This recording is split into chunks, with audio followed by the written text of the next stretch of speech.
మహిళా సంక్షేమ కార్యక్రమాలకి మహిళలకు అండగా ఉండటం, మహిళలకు భరోసా ఇవ్వడం తెలుగుదేశం పార్టీ మొదటి నుంచి చేస్తానే ఉంది. చంద్రబాబు నాయుడు గారు ఇంకొక ముందడుగు వేసి డ్వాక్రాలను ఏర్పాటు చేయడం, మహిళలకు అండగా నిలబడటం, అనేక కార్యక్రమాలు చేపట్టడం మనం చూస్తూనే ఉన్నాం. సూపర్ 6 హామీలు కూడా చూస్తే వాటిలో అధిక భాగం మహిళలకు ఉపయోగపడేవే ఉంటాయి.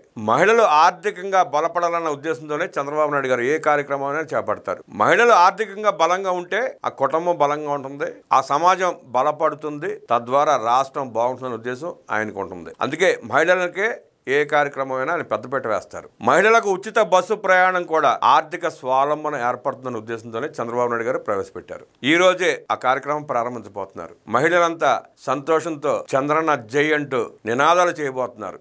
మధ్యాహ్నం నుంచి సూపర్ 6 పథకాల అమలు కార్యక్రమాన్ని కూటమి ప్రభుత్వం పరిపూర్ణం చేస్తోంది. ఈ క్రమంలో మరో సూపర్ 6 పథకం అమలుకు సిద్ధమైంది. స్వాతంత్ర దినోత్సవం నాడు మహిళలకు ప్రయాణ ఖర్చుల భారం నుంచి విముక్తులు కల్పిస్తోంది. ఆర్టీసీ బస్సులో మహిళలకు ఉచిత ప్రయాణ సౌకర్యాన్ని కల్పించే పథకాన్ని స్త్రీ శక్తి పేరుతో ఆగస్టు 15న ప్రారంభిస్తోంది. ఈ మేరకు స్త్రీ శక్తి పథకాన్ని ముఖ్యమంత్రి చంద్రబాబు నాయుడు విజయవాడ పండిట్ నెహ్రూ బస్ స్టేషన్లో కూటమి నేతలతో కలిసి ప్రారంభించనున్నారు. రాష్ట్ర వ్యాప్తంగా 5 రకాల బస్సుల్లో మహిళలకు ఉచిత ప్రయాణానికి అనుమతిస్తూ ఈ పథకాన్ని ప్రారంభించడం ద్వారా సూపర్ 6 పథకంలోని మరో ముఖ్యమైన పథకాన్ని అమల్లోకి తెచ్చినట్లు అవుతుంది. ఈ మేరకు రవాణా శాఖ, ఆర్టీసీ సిద్ధమయ్యాయి. బస్సులో ప్రయాణించే మహిళలకు 0 ఫేర్ టికెట్ ఇవ్వడానికి అవసరమైన సాఫ్ట్వేర్ ను కూడా సిద్ధం చేశారు. మహిళలకు Palle Velugu, ultra Palle Velugu, city ordinary express, metro express బస్సుల్లో ఉచితంగా ప్రయాణం చేసే వెసులుబాటు ప్రభుత్వం కల్పించింది.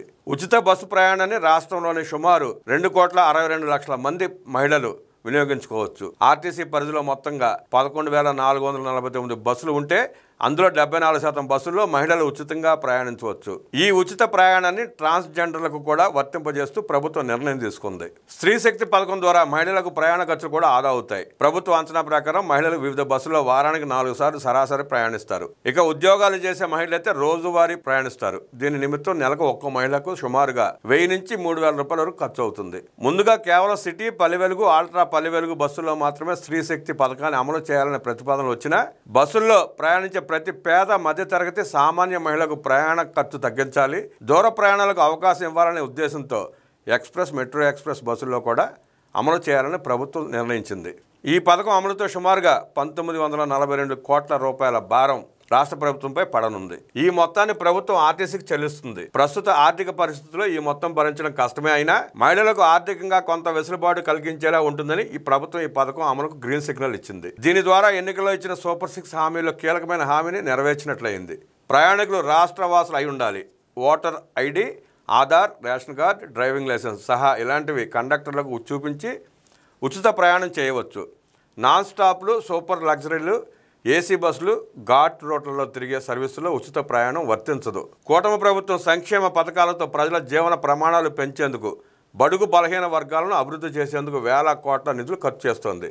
దేశంలో మరే రాష్ట్రంలో అమలు కాని స్థాయిలో రెట్టింపు సంక్షేమం ప్రజలకు అందుతోంది. ప్రధాన ఎన్నికల హామీలుగా ఉన్న సూపర్ 6తో పాటు ప్రతి వర్గానికి, ప్రతి ప్రాంతానికి, ప్రతి కుటుంబానికి, ప్రతి పౌరునికి సాయంగా నిలబడుతూ సంక్షేమ పాలనకే కొత్త నిర్వచనం ఇస్తోంది. ప్రభుత్వం ఏర్పడిన తొలి రోజునే 5 సంతకాలతో ప్రధాన హామీల అమలుకు శ్రీకారం చుట్టిన ప్రభుత్వం వాటిని అమల్లోకి తెచ్చింది. పేదల సేవలో కార్యక్రమంలో 63 లక్షల మందికి ఎన్టీఆర్ భరోసా పెన్షన్లు ఇంటి వద్దే పంపిణీ చేస్తూ సంక్షేమ రాజ్యానికి కూటమి ప్రభుత్వం కొత్త అర్థాన్ని ఇచ్చింది. ఈ స్థాయిలో ఏడాదికి 33,000 కోట్ల రూపాయలు కేవలం పెన్షన్ల కోసమే ఖర్చు పెడుతున్న రాష్ట్రం దేశంలో ఏపీ ఒక్కటే కావడం విశేషం. ఒక్క పెన్షన్ల పంపిణీకే ఇప్పటి వరకు 40,000 కోట్లకు పైగా రూపాయలు ప్రభుత్వం ఖర్చు చేసింది. తల్లికి వందనం పథకం కింద 10,000 కోట్లతో ఒక్కో విద్యార్థికి 15,000 రూపాయలు చొప్పున మొత్తం 67 లక్షల మంది తల్లుల ఖాతాలో జమ చేసింది. ఒక కుటుంబంలో ఎంతమంది చదువుకునే పిల్లలున్నా వారందరికీ పథకాన్ని వర్తింపజేశారు. రైతు బాగుంటేనే రాష్ట్రం బాగుంటుంది అని చెప్పినట్లుగానే అన్నదాత సుఖీభావ పథకం అమలు చేశారు. ప్రతి రైతుకు మొదట విడతగా రాష్ట్ర ప్రభుత్వం 5,000 రూపాయలు, కేంద్ర ప్రభుత్వం 2,000 రూపాయలు కలిపి 7,000 రూపాయలు రైతుల ఖాతాలో జమ చేశారు. 47 లక్షల మంది రైతులకు 3,173 కోట్ల రూపాయలు అందించారు. దీపం 2 పథకం ద్వారా ఉచిత సిలిండర్లు ఇచ్చి వంటింటి ఖర్చు తగ్గించారు. ఏడాదికి 3 సిలిండర్లు ఉచితంగా ఇస్తున్నారు. ఈ పథకానికి ఏటా 2,684 కోట్ల రూపాయలు ఖర్చు చేస్తున్నారు. ఇప్పటికి 2 కోట్ల రాయితీ సిలిండర్లు దీపం పథకం కింద ఇచ్చారు. 16,347 టీచర్ పోస్టులతో మెగా డిఎస్సి నిర్వహించారు. ఈ నెలాఖరుకు నియామకాలు పూర్తి చేస్తున్నారు. జగన్ హయాంలో ప్రజలకు నాడు కునుకు లేకుండా చేసిన ల్యాండ్ టైటిలింగ్ యాక్ట్ను రద్దు చేసిన ప్రభుత్వం మరోవైపు పేద ప్రజల ఆకలి తీర్చేందుకు అన్నా క్యాంటీన్లు తిరిగి తీసుకొచ్చింది. ఇప్పటి వరకు 204 అన్నా క్యాంటీన్లలో 5,16,00,000 మందికి 5 రూపాయలకే కడుపు నింప భోజనం పెడుతున్నారు. ఆడబిడ్డల కోసం తెలుగుదేశం పార్టీ మొదటి నుంచి ఎన్నో పథకాలు కార్యక్రమాలు అమలు చేసింది. ఎన్టీఆర్ హయాము నుంచి నేటి వరకు అనేక కార్యక్రమాలు మహిళా వర్గం కోసం అమలు చేస్తున్నారు. 1983లో పార్టీ పెట్టిన తర్వాత మహిళా సాధికారతకు పెద్దపీట వేశారు. 1986లో మహిళలకు ఆస్తి హక్కు తెచ్చారు. మహిళల కోసం పద్మావతి మహిళా యూనివర్సిటీ ఏర్పాటు చేశారు. స్థానిక సంస్థలో ఎన్టీఆర్ హయాంలో మహిళలకు రిజర్వేషన్లు ఇచ్చారు. చంద్రబాబు హయాంలో ప్రతి కిలోమీటర్కు ఒక ప్రాథమిక పాఠశాల, ప్రతి 3 కిలోమీటర్లకు ఒక అప్పర్ ప్రైమరీ, ప్రతి 5 కిలోమీటర్లకు ఒక హై స్కూల్, ప్రతి మండలానికో జూనియర్ కళాశాల, ప్రతి డివిజన్కో ఇంజనీరింగ్ కాలేజ్, ప్రతి జిల్లాకో మెడికల్ కాలేజ్, ఈ విధంగా వందలాది ఇంజనీరింగ్ కాలేజీలు తెచ్చి మహిళలకు విద్యను దగ్గర చేశారు. మహిళలకు విద్యా ఉద్యోగాల్లో స్థానిక సంస్థల ఎన్నికల్లో రిజర్వేషన్లు కల్పించారు. డ్వాక్రా సంఘాల ఏర్పాటు, రివాల్వింగ్ ఫండ్ అందజేత వంటి కార్యక్రమాలతో ఆర్థికంగా వారిని నిలబెట్టారు. 1997లో బాలిక శిశు సంరక్షణ పథకం కింద పుట్టిన ఆడబిడ్డకు బ్యాంకులో 5,000 డిపాజిట్ చేసి 12 ఏళ్లు వచ్చాక వడ్డీ సహా చెల్లింపు అనే కార్యక్రమాన్ని కూడా చంద్రబాబు నాయుడు నాడు అమలు చేశారు. 8, 9, 10వ తరగతి విద్యార్థులకు ఉమ్మడి రాష్ట్రంలోనే ఉచిత సైకిళ్ల పథకం అమలు చేశారు.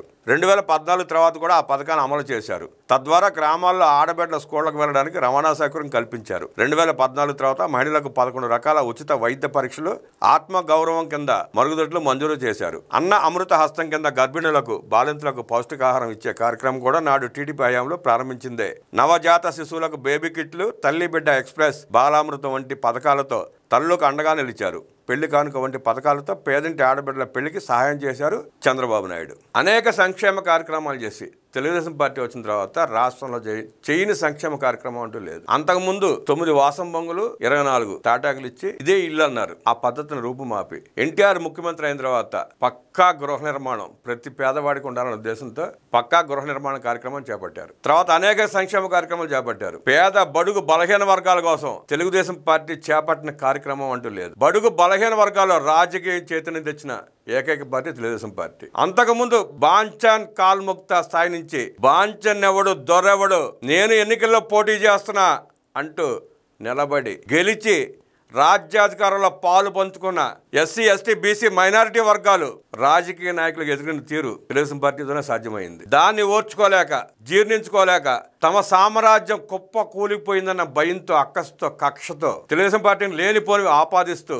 ఒక వర్గానికి పరిమితం చేసే ప్రయత్నం చేసిన ఆ బీసీ బిడ్డలు నమ్మలేదు. గతంలో వాళ్ళు చేసిన అరాచకాలని జీర్ణించుకోలేక గుర్తు చేసుకుంటూ టీడీపీ పార్టీ అండతో రాష్ట్రంలో వేల మంది నాయకత్వం పుట్టుకొచ్చింది. వేల మంది నాయకులు తయారయ్యారు. మంత్రులు అయ్యారు, ఎమ్మెల్యేలు అయ్యారు, కార్పొరేషన్ చైర్మన్లు అయ్యారు, పంచాయతీ ప్రెసిడెంట్లు అయ్యారు, బ్యాంక్ ప్రెసిడెంట్లు అయ్యారు. రాజకీయ చైతన్యం తీసుకొచ్చిందే తెలుగుదేశం పార్టీ. మధ్యలో 1-2 సార్లు ఓడిపోయిన తాత్కాలికంగా కుల మత వర్గాలుగా విడదీసి లబ్ధి పొందే ప్రయత్నంలో భాగంగా తెలుగుదేశం పార్టీ ఓడిపోయింది తప్ప ప్రజలకు సేవ చేయక కాదు, ఆ వచ్చిన వాళ్ళు సేవ చేస్తారన్న ఉద్దేశంతో కూడా కాదు. ప్రాంతాలుగా, కులాలుగా, మతాలుగా విడదీసి లబ్ధి పొందిన రాజశేఖర రెడ్డి ప్రజలకు ఏం చేశాడో రాష్ట్రం అంతా చూసింది.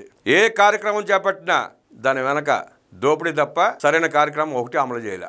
ఆ తర్వాత కొడుకు వచ్చినా అదే పరిస్థితి. తండ్రి కొడుకులు రాష్ట్రానికి చేసింది ఏమీ లేకపోయినా సమాజాన్ని విచ్చరించి మాత్రం చేశారు. అది గ్రహించే 2024లో ప్రజలంతా మళ్ళీ ఏకమై ఈ నికృష్ట పార్టీలు మనకు వద్దని తరిమేసి తెలుగుదేశం పార్టీ, జనసేన, బీజేపీ కూటమికి బ్రహ్మరథం పట్టారు. మళ్ళీ పరిపాలన మొదలుపెట్టినా కూడా ఎన్ని సంక్షేమ కార్యక్రమాలు చేస్తున్నాం మనం చూస్తున్నాం. నాడైనా నేడైనా రాష్ట్రాన్ని అభివృద్ధి చేయాలన్నా, సంక్షేమ కార్యక్రమాలు చేయాలన్నా ఒక్క తెలుగుదేశం పార్టీతోనే సాధ్యం, చంద్రబాబు నాయుడు గారితోనే సాధ్యం అవుతుంది.